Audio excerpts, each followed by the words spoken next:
Hey there YouTube, this is Mr.Lubufu and I am here with a kind of speculation video, but it is very well founded in facts. So let's figure out the mythics and hopefully some of the rares of Modern Masters.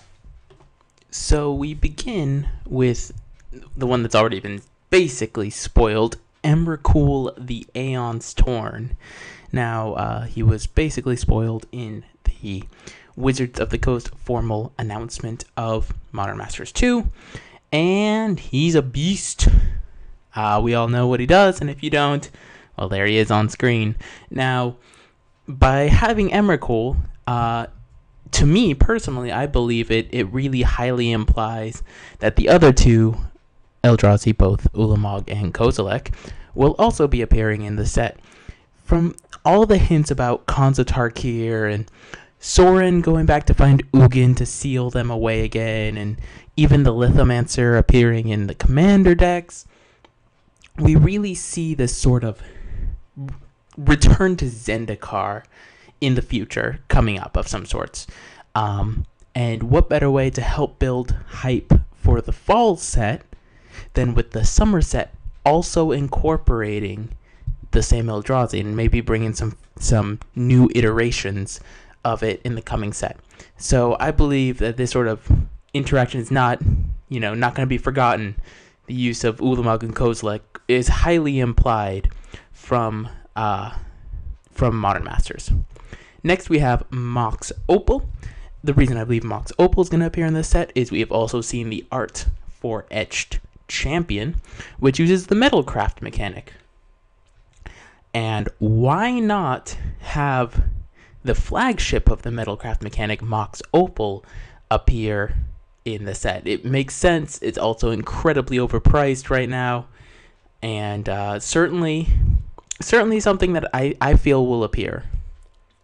Now, Karn, perhaps it would have been better if I put him near the end of the list to explain why I think Karn's going to appear. So we know that they're going to bring Karn back eventually. Mark Rosewater has basically said in an interview, yeah, R&D really likes Karn, so he'll show up in some way, shape, or form. We're not sure exactly how, or if he'll even show up in the next year, or 2 years, or whatever. We don't know that.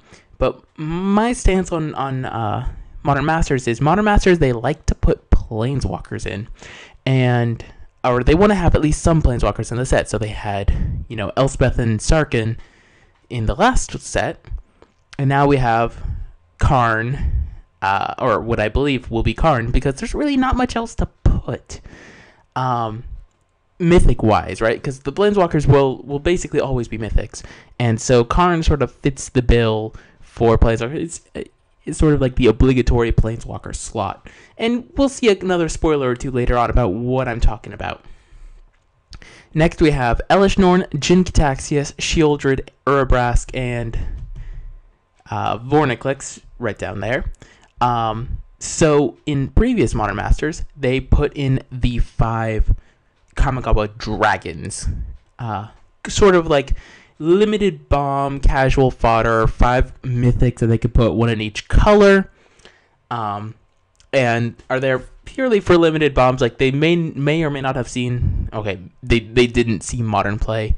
And of the 5, basically Elesh Norn sees play in Reanimator or in like Unburial Rites, Gifts Ungiven decks, but as a one of, alongside Iona and that sort of thing. So I think that the 5 are going to appear in the coming set. It would make sense that they have this sort of casual cycle again. They're still, they're not insanely expensive, but they're good enough to fit the bill for mythics, at least in my stance. And then we have the 5 mythics that are going to be 1 in each color. They may have a multicolored rare or something like that, but I believe that they won't. So for the white rare, I'm thinking it's going to be Linvala, Keeper of Silence. It could also be Iona, Shield of Emeria.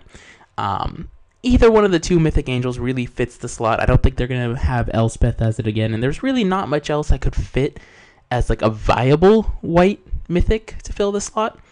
So I think either Iona or Linvala fit the bill. I didn't put Iona's picture because I'm leaning more towards Linvala. For green, pretty straightforward that it's going to be Tarmogoyf again. I don't think that they're going to jump off that bandwagon. What better way to sell product than to have Tarmogoyf, the still over $200 mythic rare, and a great way to help generate sales. On to red. There's not really much in red that fits mythic. Like, there's Kiki-Jiki, but then there's like Splinter Twin or Blood Moon, or there's nothing that really fits mythic-y. So I think the second red mythic will be Koth. Solid Planeswalker. He hasn't seen much modern play, unfortunately, which means they might just fall back on Kiki-Jiki again. But I'm thinking Koth will be the other obligatory Planeswalker. There you have your two Planeswalkers of the set, and everything would be good to go. Blue mythic, probably Vendilion Click. I doubt that they'll take Cryptic Command and upgrade it after last time. And there's not much else that really fits a blue mythic feel, really. They could, like, I don't think they're going to have Jace, because Jace is banned, of course. So I think it's going to be Click again.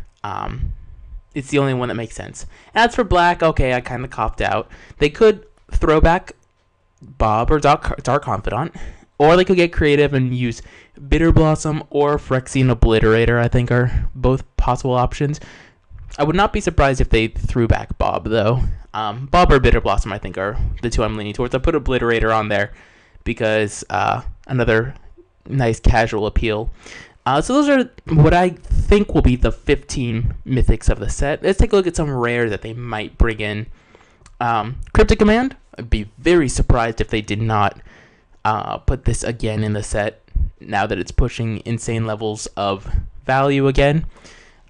Threads of Disloyalty, a card that gained a lot of popularity after the Modern Pro Tour, and having it show up would also be pretty cool. I was surprised that they didn't put Sower of Temptation in the last set, so maybe they were saving. It's not that they were saving it for this one, but maybe with the slot open, they could take advantage of that. Would not be surprised if they put Hurkyl's Recall in, especially if they have a Metalcraft artifact theme going on. It would fit perfectly in with their limited play, and it's a rare that, you know, it's not too expensive, but can show up. On to black. Now that we have Zendikar block as an option, Bloodghast would show up. I honestly think that there will be a black-red vampires sub-theme in Modern Masters 2. And Bloodghast, hey, it's a vampire. And it fits with Landfall, which I think will also be a mechanic of the set. So, certainly, I think will be a rare. If Damnation's not in here, even as a mythic, they could print it, and I would be okay with it. But if Damnation's not in this set, there's something really, really wrong. Like, they must really hate this card, because they just don't reprint it, man. They just don't. And for white cards, Leyline of Sanctity, or maybe even Leyline of the Void as well, could show up in Modern Masters 2. Since they were, like, Sanctity, for example, was only printed in M11. And it's good. One of those pretty expensive rares that, you know, a little bit more would never hurt. Ranger of Eos or Sarah Ascendant can also show up as rare. For red, if Goblin Guide doesn't make an appearance now that we are allowed Zendikar block, I would also be shocked. Same with Splinter Twin from Rise. They included the Pestermite Kiki-Jiki combo last time. I would not be surprised if they had Splinter Twin Deceiver Exarch now in Modern Masters 2 as a combo. So that would be pretty cool if they included it. Blood Moon, I think it's also going to make an inclusion if they feel like reprinting it. Noble Hierarch is probably going to be rare. If it's not rare, it will be much to my chagrin. I think the green mythic slot is filled by Goyf, and Hierarch should be printed at rare. Scapeshift and Birthing Pod, both marquee cards. Now that they could just throw them in, I would not be surprised if they included them. Oracle of Moldai is another one of these casual appeal green rares that they could throw in. If they're talking artifacts, why not bring in Crucible of Worlds or Spellskite? And we already know about Edge Champion, and Fulminator Mage is another rare that could show up. So, that's what I think. Let me know what you guys think in the comments down below. I did not decided to talk about commons, uncommons, because there's so many. Like, they could be Serum Visions, Path to Exile, Electrolyze, Bolt, Helix. Like, you could just start rattling off all of the commons, uncommons, and what sort of sub-things they're going to do. And that's what I'm going to do in a future video. Talk about all the possible sub-things and dual color pairs that might show up in Modern Masters 2, but you're just going to have to wait about a week for that one. I want to say thank you guys all for watching. Rate, comment, subscribe. Again, continue this discussion in the comments down below, and thank you all for watching.